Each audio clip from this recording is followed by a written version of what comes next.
Hello guys. तो आज मैं क्लास 10 का हिंदी में पार्ट 9 पर चर्चा करने वाले हैं। ठीक है, देख सकते हैं पार्ट 9। ठीक है, आबियो कक्षा 10। ठीक है, इसका लेखक है अशोक बाजेफी जी। ध्यान रखिएगा, अशोक बाजेफी जी। चलिए हम प्रश्न संख्या 1 पर चर्चा करते हैं। आप लोग देख सकते हैं, अबनियो क्या है और कहाँ अवस्थित है। ठीक है, हर बरस अबनियो में कब और कैसा समारोह हुआ करता है। ठीक है, आप लोग यहाँ से देख सकते हैं। चलिए अब हम इसका उत्तर देखेंगे, इस पर चर्चा करेंगे। देखिए, अबनेयो जो था आप लोग पढ़े होंगे। अबनेयो क्या है? अबनेयो एक ईसाई मठ है। क्या है? ईसाई मठ है। ध्यान रखिएगा, मध्य युगीन का ईसाई मठ है। यह दक्षिण फ्रांस में अवस्थित है। कहाँ में अवस्थित है? दक्षिण फ्रांस में अवस्थित है। अबनियो फ्रांस का एक प्रमुख जो है ना कला केंद्र है। क्या है? कला केंद्र है। अबनियो जैसे एक कला केंद्र है, ध्यान रखिएगा। ठीक है, ये फ्रांस के एक कला केंद्र है। ठीक है, ध्यान रखिएगा। यहाँ गर्मियों में फ्रांस और यूरोप का एक अत्यंत प्रसिद्ध और लोकप्रिय रंग समारोह प्रतिवर्ष होता है। गर्मी के समय में, कब? यहाँ गर्मियों के समय में यूरोप के, ठीक है, फ्रांस में जो यहाँ पर एक प्रसिद्ध क्या है, लोक रंग समारोह प्रतिवर्ष होता है। जैसे भारत में होली दिवाली मनाया जाता है, ठीक है, सॉरी होली मनाया जाता है, होली, ठीक है, उसी प्रकार से आप लोग यहाँ पर अबनेयो में, ठीक है, एक त्यौहार मनाया जाता है फ्रांस में गर्मी के समय में, रंग का त्यौहार। ठीक है, क्या है? रंग का त्यौहार। तो आप लोग ध्यान रखिएगा। 1 आप लोग को कंप्लीट करवा दिया हूँ। ठीक है, इसका PDF भी आप लोग को मिल जाएगा, घबराने की कोई बात नहीं है। ठीक है, चलिए प्रश्न संख्या 2 पर चर्चा कर लेते हैं। प्रश्न संख्या 2 यहाँ से आप लोग देख सकते हैं। ठीक है, कहता है कि नदी तट पर लेखक को किसकी याद आ रही थी। ध्यान रखिएगा, इसका उत्तर देखेंगे। ठीक है, इसका उत्तर देखेंगे। कहता है कि नदी तट पर लेखक को विनोद कुमार शुक्ल की कविता याद आ रही थी। किसकी याद आ रही थी? कविता याद आ रही थी। विनोद कुमार शुक्ल की कविता याद आ रही थी। ध्यान रखिएगा। ठीक है, क्योंकि, ठीक है, अब देखिए, क्योंकि लेखक नदी तट पर बैठकर अनुभव कर रहे थे। क्या कर रहे थे? नदी तट पर बैठकर अनुभव कर रहे थे। ध्यान रखिएगा। ठीक है, यहाँ से आते हैं, आगे पढ़ते हैं। देखिए कि वे स्वयं नदी हो गए हैं। देखिए, लेखक जो थे, लेखक विनोद कुमार शुक्ल की कविता को याद कर रहे थे, पहले बताया। साथ ही लेखक कहाँ बैठे थे? नदी पर, नदी के तट पर बैठे थे। कहाँ? नदी के तट पर बैठे थे। और ये स्वयं ये अपने को बोल रहे थे, ये सोच रहे थे कि हम भी नदी हो गए हैं। क्या? स्वयं नदी मान लिए थे, सोच रहे थे कि हम नदी हम भी हैं। ठीक है, इस बात की पुष्टि करते हुए शुक्लक जी ने नदी चेहरा लोग से मिलान करने की बात की है। और इसी बात को पोस्ट करने के लिए, ठीक है, क्या पोस्ट करने के लिए, पुष्टि करने के लिए शुक्लक जी ने, ठीक है, नदी चेहरा और लोगों को मिलाने की बात की है। ठीक है, ध्यान रखिएगा। तो चलिए अब 2 नंबर आप लोग को क्लियर होता है। प्रश्न संख्या 3 पे बात करते हैं।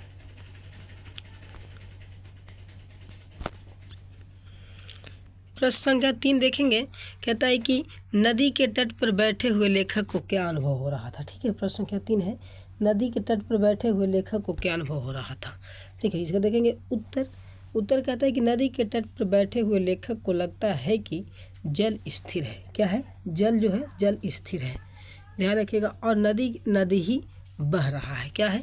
नदी ही बह रहा है। ठीक है, चलिए प्रश्न संख्या 3 का उत्तर देखेंगे हम। ठीक है, प्रश्न संख्या 3 के उत्तर देखेंगे। कहते हैं नदी के तट पर बैठे हुए लेखक को लगता है कि जल स्थिर है और तट ही बह रहा है। क्या? जो लेखक कहते हैं कि नदी पर जब तट पर बैठे थे तो लेखक को लगता है कि जल क्या है, कि जल स्थिर है। क्या है? जल जो है, जल स्थिर है। और नदी का जो तट है, जो अगल बगल का जो क्षेत्र रहता है, यही चल रहा है, यही बह रहा है। ठीक है, ऐसा प्रतीत होता है, आप भी देखे होंगे। ठीक है, चलिए साथ में यहाँ पर उन्हें अनुभव हो रहा है कि वे नदी के साथ बह रहे हैं। और उन्हें अनुभव ये हो रहा था कि हम भी नदी के साथ क्या है, बह रहे हैं। इसी प्रकार से लगता है, अगर आप लोग कभी नदी पर गए होंगे तो देखे होंगे, नदी के पास रहने से लगता है कि स्वयं, ठीक है, नदी हो गए हैं। ठीक है, स्वयं में नदी की झलक देखते हैं। ठीक है, और नदी के पास अगर रहिएगा आप लोग ना तो लगता है कि वहाँ पर आप लोग देखिएगा कि हम खड़ा रहिएगा ना तो आप लोग लगेगा ना कि से जब पानी बहेगा ना तो वहाँ पर आप लोग को दिखाई देगा, लगेगा ना कि से हम ही चल रहे हैं ना, ऐसा होता है। चाहे फिर लगता है कि कुछ बह करके जा रहा है, लेकिन ऐसा कुछ होता नहीं है। ठीक है, इसी प्रकार से लेखक का कहना है। चलिए प्रश्न संख्या 4 पर चर्चा कर लेते हैं।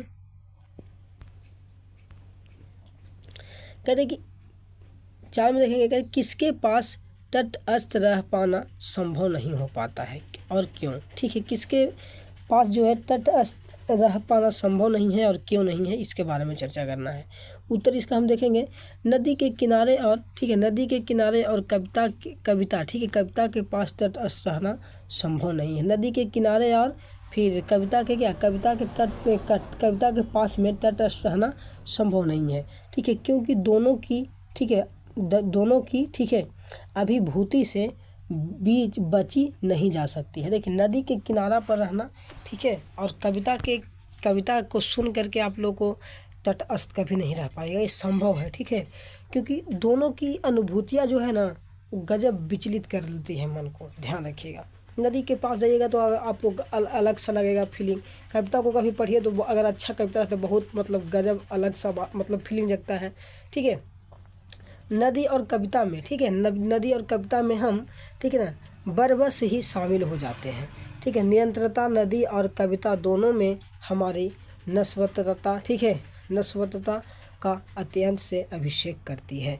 ठीक है, हम लोग नदी में खुद समा जाते हैं। अगर वहाँ पर जाइएगा ना नदी, और मान लीजिए कि नदी के में जाइएगा तो मन करेगा एकदम बिल्कुल नहा लें। साथ ही आप लोग को यहाँ पर अगर कविता पढ़िएगा तो आपको लगेगा कि ओहो क्या बात था, है ना। ऐसे लगता है ना जैसे आप लोग अगर कहानी पढ़े होंगे, क्या अभी बताएं, ठीक है, नाखून क्यों बढ़ते हैं, तो उस पर अगर आप लोग पढ़िएगा इस कहानी तो बहुत अच्छा लगता है ना।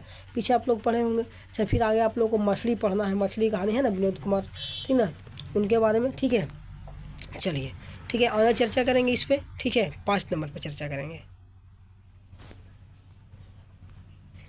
5 नंबर अगर हम देखें यहाँ पर तो 5 नंबर बड़ा ही विचित्र कहानी है। ठीक है, बड़ा ही विचित्र सवाल है, देखिएगा, ध्यान रखिएगा।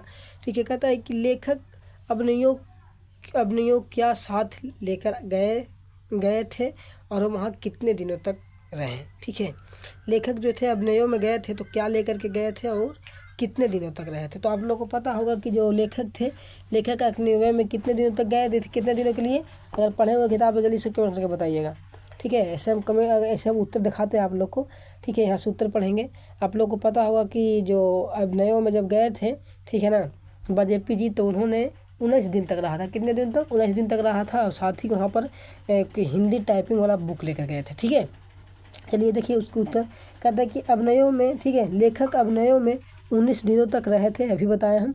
वे, ठीक है, वे वहाँ अपने साथ हिंदी का टाइपराइटर, ठीक है, टाइपराइट 3-4 पुस्तकें और कुछ संगीत टेप लेकर गए थे, टेप्स। ठीक है, जो आप लोग को संगीत जो नहीं पहले के ज़माने में कैसे डालने वाला रहता था और उसमें सुनने वाला रहता था, वो लेकर के गए थे। ठीक है, हाँ, उसने, ठीक है, वे उस निपट एकांत में अपने, ठीक है, अपने और लेखक में डूबे रहे। लेखक की उपलब्धियां ये रही कि उन्होंने 19 दिनों में 45 कविताएं लिखें, ठीक है, और 27 गद्यांश रचनाएं लिखें। ध्यान रखिएगा, जब लेखक वहाँ गए थे तो 2 चीज़ लेकर के गए थे। एक आप लोग को हिंदी टाइपिंग वाला, ठीक है, राइट, जो पुस्तक था, 2-3-4 पुस्तक था। साथ ही आप लोग को हिंदी संगीत के टेप ले गए थे, क्या, संगीत गाना के कैसेट ले गए थे। ठीक है, वो एकांत में बैठे रहते थे, ठीक है, और अपने लेखन में क्या रहते थे, डूबे रहते थे। और उतना दिन में 19 दिन में कितना, ठीक है, कितना दिन में, 19 दिन में उन्होंने 45 को कविता लिख दिया। कितना, 45 को कविता लिख दिया और 27 को गद्यांश भी लिख दिया। कितना, 27 को लिख दिया गद्यांश, ध्यान रखिएगा। चलिए ठीक है, ये आप लोग को ऑब्जेक्टिव में भी पूछ लिया जाता है, ध्यान रखिएगा। ठीक है, सीधे चलिए 6 नंबर पर चर्चा कर लेते हैं। 6 नंबर देखेंगे यहाँ से, मनुष्य जीवन के, ठीक है, मनुष्य जीवन से पत्थर की क्या समानता और विषमता है। ठीक है, यहाँ देखेंगे उत्तर इसका। कहता है कि मानवीय जीवन में, ठीक है, मानवीय जीवन में सुख और दुख के समय व्यतीत होता है। जो मानव है अपने जीवन सुख और दुख दोनों में व्यतीत करता है, ठीक है। जीवन परिवर्तनशील पथ और अग्रसर होता है। जीवन जो होता है परिवर्तनशील होता है, हर समय चेंजिंग होता रहता है जीवन। ध्यान रखिए, कभी गरीबी, कभी सुख, कभी दुख आते रहता है, ठीक है। हाँ, आगे चर्चा करेंगे। मानव उतार चढ़ाव देखता है। मानव जो होता है उतार चढ़ाव देखता है। पत्थर भी मानव की तरह परिवर्तनशील समय का समान सामना करता है। और पत्थर क्या है, ठीक है, पत्थर भी क्या है, मानव की तरह भी परिवर्तनशील को देखता है, समानता ये भी करता है। बस फर्क देखेंगे यहाँ पर, ठीक है। पत्थर भी शीत और ताप दोनों का संधित पाता है। दोनों पत्थर भी है कि आप लोग धूप भी देखता है और क्या देखता है, शीत भी देखता है, ठंडा भी देखता है, ठीक है, जैसे मानव है, ठीक है। हाँ, आगे देखेंगे। मानव अपनी प्राचीन गाथा को, ठीक है, गाता है। पत्थर भी प्राचीन को, ठीक है, अपने में सहज रखता है। मानव क्या करता है, प्राचीन कथाओं को गाता है। उसी प्रकार से पत्थर भी क्या है कि प्राचीन चीज़ों को, ठीक है, सहेज करके रखता है। मानव अपने भाव को प्रकट करता है। बस यही फर्क है कि पत्थर अपने, ठीक है, अपने भाव को प्रकट नहीं कर पाता, चाहे फिर पत्थर मुख नहीं, परंतु क्या, पत्थर मुख नहीं रहता। ध्यान रखिएगा, पत्थर क्या, वो कुछ कर नहीं सकता है, मुख को प्रस्तुत नहीं कर सकता है, ठीक है। ध्यान रखिएगा, ये बहुत ही अच्छा दोनों क्वेश्चन था। 5 और 6 आप लोगों को VVI क्वेश्चन मिलेगा, ठीक है। VVI क्वेश्चन था, ध्यान रखिएगा, ठीक है। आप लोग के लिए बहुत ही महत्वपूर्ण क्वेश्चन था, ध्यान रखिएगा। चलिए, अगर और ऐसे आप लोग को वीडियो चाहिए तो हमारे चैनल को सब्सक्राइब करके रख लीजिएगा, ताकि आपको सबसे पहले हमारा वीडियो आपके पास पहुँचे और आप अपने एग्ज़ाम में अच्छा स्कोर कर पाए। चलिए, मिलते हैं अगले वीडियो में।